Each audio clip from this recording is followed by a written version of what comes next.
अस्सलाम वालेकुम। वक्त के साथ साथ खुराक की कीमतों का बढ़ना बायस तशवीश है, लिहाजा परिंदों के लिए घरेलू ग़िज़ाओं की तैयारी के साथ साथ बाहर से तैयार शुदा खुराक खरीद कर उसका दुरुस्त इस्तेमाल भी आपको आना चाहिए। जैसे ही आपके बर्ड्स किसी वजह से डायरिया इसहाल में मुब्तला होते हैं तो ऐसी सूरत हाल में जो भी ग़िज़ा परिंदे इस्तेमाल करते हैं उसकी ग़िज़ाइयत का ज़्यादा हिस्सा लूज ड्रॉपिंग्स पतली बीठों की सूरत में जिस्म से बाहर निकाल रहे होते हैं। ये ग़िज़ा सादा अल्फाज में बताता चलूँ कि जिस्म को नहीं लगती। चाहे आप वजन लेने के लिए खिला रहे हैं, अंडों के लिए, चूजों की अच्छी नशोनुमा के लिए या इम्यूनिटी देने के लिए। लिहाजा ये आपके पास एक पहलू है कि डायरिया वाले बर्ड्स को हर हाल में फौरी तौर पे वजह पकड़ के ठीक करना इतना ज़रूरी है कि जितना खुराक के अखराजात को कंट्रोल में रखना। गर्म मौसम में जितनी ज़्यादा देर तक के लिए बर्ड्स अपना मुंह खोलकर तेज़ी से सांस लेते रहेंगे उतनी उनके जिस्म से ताकत ज़ाया होगी और ये ताकत वो ग़िज़ा से हासिल करते हैं। मतलब मुंह खोलकर सांस लेना भी खुराक के अखराजात में इजाफा का बायस बनेगा। आपके पास मिसाल 10 बर्ड्स है, 30 ग्राम फी परिंदा के हिसाब से आप उन्हें रोज़ाना 300 ग्राम खुराक दे रहे हैं तो ये ज़रूरी है कि सारी ग़िज़ा उनके अज्साम में जाए। कहीं ऐसा ना हो कि इस 300 ग्राम खुराक में से 250 या 260 ग्राम ग़िज़ा बर्ड्स खाएं और बाकी की 40 से 50 ग्राम खुराक का ज़िया होता रहे। इसी वेस्टेज, इसी ज़िया में कमी लाने या बिल्कुल ही ज़ाया ना होने देना खुराक के अखराजात में कमी का बायस बनता है, जिसका तरीक़ाकार आपने इस वीडियो में शेयर की जाने वाली तमाम तराकीब से अच्छी तरह से समझना है। बहुत से फार्म्स या घरेलू बर्ड्स के लिए देखा गया है कि छोटी दरमियानी उम्र के परिंदों के लिए इस तरह की या मिलती जुलती फीड ट्रफ ली जाती है। गैल्वनाइज्ड मेटल शीट की बनी हुई लंबी सी ट्रफ मार्केट में आसानी दस्तयाबी के बायस हजरात इसे खरीदने और इस्तेमाल में लाने को तरजीह देते हैं। कम कीमत पड़ती है, लंबे अरसे तक के लिए काबिल इस्तेमाल समझी जाती है, इतनी जल्दी डैमेज नहीं होती, लेकिन इससे अक्सर व बेशतर खुराक का ज़िया देखने को मिलता है। या तो ऐसे बर्तन को किसी दूसरे के साथ तब्दील कर लें या फिर इसके ऊपर पतरी लगाइएगा। अगर अतराफ में इसके ऊपर पतरी लगाने की जगह नहीं बनी हुई, ऐसे सुराख नहीं हैं, तो छोटी सी पतरी खुद बनाकर या बनवाकर यहाँ लगा सकते हैं, क्योंकि इससे खुराक का ज़िया तकरीबन ना होने के बराबर होगा। आपके पास दीगर ऑप्शंस भी होते हैं, लेकिन अगर यही वाली इस तरह की ट्रफ इस्तेमाल करनी है तो इसका बाकायदा यूज़ ऐसे कीजिएगा। दूसरा, आपने फीड के लेवल को बर्तन में ऐसा एडजस्ट करना है कि किसी भी सूरत में वो मुकम्मल भरा हुआ ना हो। जितना ज़्यादा बर्तन के ऊपर की जनब ग़िज़ा आती जाएगी उतना ज़्यादा उसे बर्ड ज़ाया करते जाएंगे। आगाज़ में चूज़ों की चूंच कटवाने का बड़ा मकसद ये होता है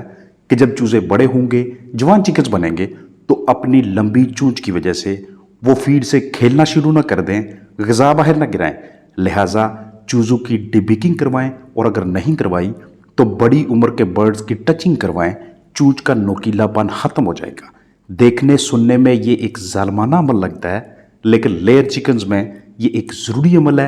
एक मरतबा डिबिकिंग के बाद सारी ज़िंदगी के लिए खुराक के ज़िया में कमी और बर्ड्स को एक दूसरे को नोचने, ज़ख्मी करने जैसी बुरी आदत से रोका जा सकता है। हर हाल में हमने चूहों को कंट्रोल में रखना है, जो कि बर्ड्स की ग़िज़ा के किस्म के दुश्मन समझे जाते हैं। जब भी आपको इस तरह की बीटें नजर आएंगी, इसका मतलब ये होगा कि जिस जगह आपने खुराक रखी हुई है वहाँ पे चूहों की पहुँच है। वो ना सिर्फ इस खुराक को गदला करके खा के आपके लिए ग़िज़ा के अखराजात में इजाफा कर रहे हैं, बल्कि वो इस ग़िज़ा में टाइफाइड, साल्मोनेला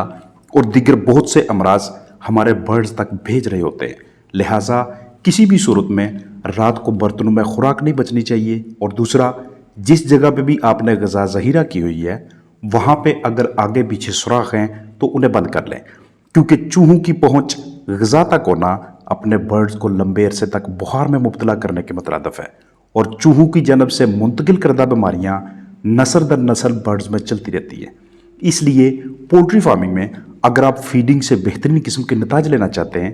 ग़िज़ा का ज़िया बचाना चाहते हैं, तो उसके लिए रूडेंट्स, कुतर कर खाने वाले चूहे वगैरह का कंट्रोल बहुत ज़रूरी होता है। जितना ज़्यादा ख़राब ज़हीरा अंदोज़ी की वजह से खुराक ख़राब होती जाएगी, चाहे ज़्यादा नमी की वजह से, फर्श या दीवार के साथ लगने की वजह से या गंदे बर्तन की वजह से, तो ये ना सिर्फ उस खुराक का ज़िया है बल्कि आपके लिए ग़िज़ा के अखराजात में इजाफे का भी बायस है। आप बर्ड्स रखते हैं, जैसे जैसे इस काम में वक्त गुजरता जाता है तो आपके इल्म में आना शुरू हो जाता है कि सबसे बड़ा खर्चा तो हमें खुराक की सूरत में बर्दाश्त करना पड़ता है। और ऐसी सूरत हाल में अगर साथ साथ खुराक ज़ाया भी होने लगे और आपके इल्म में भी ना हो तो ये आपके लिए मज़ीद अखराजात का बायस है। इसलिए یہ جتنی بھی میں نے آپ کے ساتھ حکمت عملیاں شیئر کی ہیں یہ انتہائی قابل غور ہیں، اور آپ چاہے اس کام میں نئے ہیں یا پرانے، دونوں صورتوں میں ان کا اطلاق کیجیے گا۔ اب ایک انتہائی اہم پہلو کی جانب توجہ دلانا چاہوں گا کہ بعض اوقات ایسا ہوتا ہے کہ جب آپ اپنے برڈز کو خوراک تقسیم کرتے ہیں تو پرندہ اتنا زبردست، اتنا تیز حملہ کرتا ہے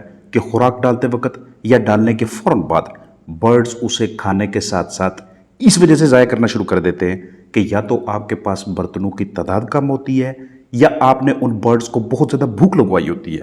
اور اضافی بھوک تب لگتی ہے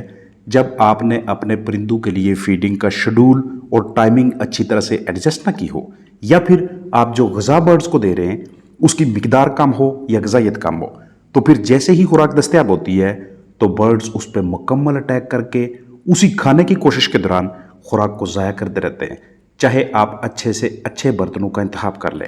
اس کے علاوہ اگر برتن ایسا ہے جس تک برڈز رسائی حاصل کر کے اس پہ کھڑے ہو کے اپنے پنجوں کے ذریعے غذا ویسٹ کرنا شروع کر دیتے ہیں یا اس میں بیٹھے کرنے لگیں، تو کچھ گھنٹوں کے بعد یا چند ہی منٹس کے بعد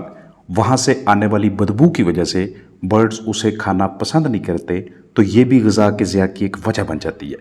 پرندوں کے کاروبار سے اگر آپ نے زبردست قسم کا شرح منافع حاصل کرنا ہے تو اس کے لیے فیڈ کو ضائع ہونے سے بچانا، فیڈ کو اچھی طرح سے مینج کرنا، جیسے آپ کے ساتھ شیئر کیا ہے، فیڈ کے اوقات اس طرح سے آپ تقسیم کرتے ہیں کہ اگر پورے دن کی برڈز کے لیے قدرتی اور مصنوعی روشنی کل ملا کر 15 یا 16 گھنٹے بنتی ہے، تو پہلے ٹائم لائٹ آن کرتے ہی یا صبح سویرے پہلی غذا تقسیم کرتے ہیں، اس کے بعد ٹھیک 8 گھنٹوں کے وقفہ کر کے دوسری غذا دینی ہے۔ یہ میں آپ کے ساتھ 8 گھنٹے وہ والے کیلکولیٹ کر رہا ہوں جو سارے دن کی شام کی ٹوٹل 16 گھنٹے روشنی ہو، تو اگر یہ 15 گھنٹے بنتی ہے تو پھر پہلی خوراک اور دوسری خوراک کے درمیان جو وقفہ ہوگا اسے 7.5 گھنٹے رکھیے گا، تاکہ اس کے بعد برڈ باقاعدہ طریقے سے غذا کھا کر ہضم کر سکیں، اس کے بعد غذا میں موجود غذائیت کو اچھی طرح سے جزو بدن بنا کر طاقت حاصل کر سکیں۔ جتنی آپ کے برڈز کی عمر ہے، جتنا وزن ہے اور جو نسل ہے، اس کے حساب سے برڈز کی روزانہ یا ہفتہ وار جو غذا بنتی ہے اس کی پوری مقدار پرندوں کو فراہم کرنا آپ کی ذمہ داری ہونی چاہیے، تاکہ غذا کی تقسیم کے دوران نہ تو برڈز کا اتنا تیز حملہ ہو کہ خوراک ضائع ہو، اور نہ ہی آپ کے لیے کسی قسم کی پریشانی باقی رہے۔ اگر برڈز میں کسی مسئلے، کسی عارضے کی وجہ سے غذا شام کو 1، 2، 3 دنوں سے باقی بچ رہی ہے تو اسے فوری طور پہ باہر نکالیے گا، لیکن کبھی بھی اس باقی بچی غذا کو دوبارہ پہلے والی تازہ غذا میں شامل کر کے نہ رکھیں، بلکہ الگ سے کسی برتن کا انتخاب کریں۔ اگلے دن صبح کے وقت وہی فیڈ برڈز کو دیں، کیونکہ یہ بچی ہوئی غذا جلدی نمی پکڑ لیتی ہے، اس میں ممکنہ طور پہ پرندوں کی رطوبت، پر یا بیٹ وغیرہ موجود ہو سکتی ہے۔ اسے تازہ غذا والی جگہ یا برتن میں رکھیں گے تو فریش خوراک کی خرابی کے امکانات ہوں گے، فنگس کی پرورش ہوگی، اور یہی فنگس اجسام کے سسٹمز کو ڈیمیج کرتی ہے اور پھر علاج کی صورت میں بھی اخراجات برداشت کرنے پڑتے ہیں۔ اسی لیے میری بہت سی ویڈیوز میں آپ کو واضح پیغام ہوتا ہے کہ برڈز کی پرورش کے حوالے سے آپ نے کہاں کہاں پہ پرہیز کرنا ہے اور اس کے کیا نتائج آئیں گے۔ اپنا خیال رکھیے گا۔ السلام علیکم ورحمۃ اللہ وبرکاتہ۔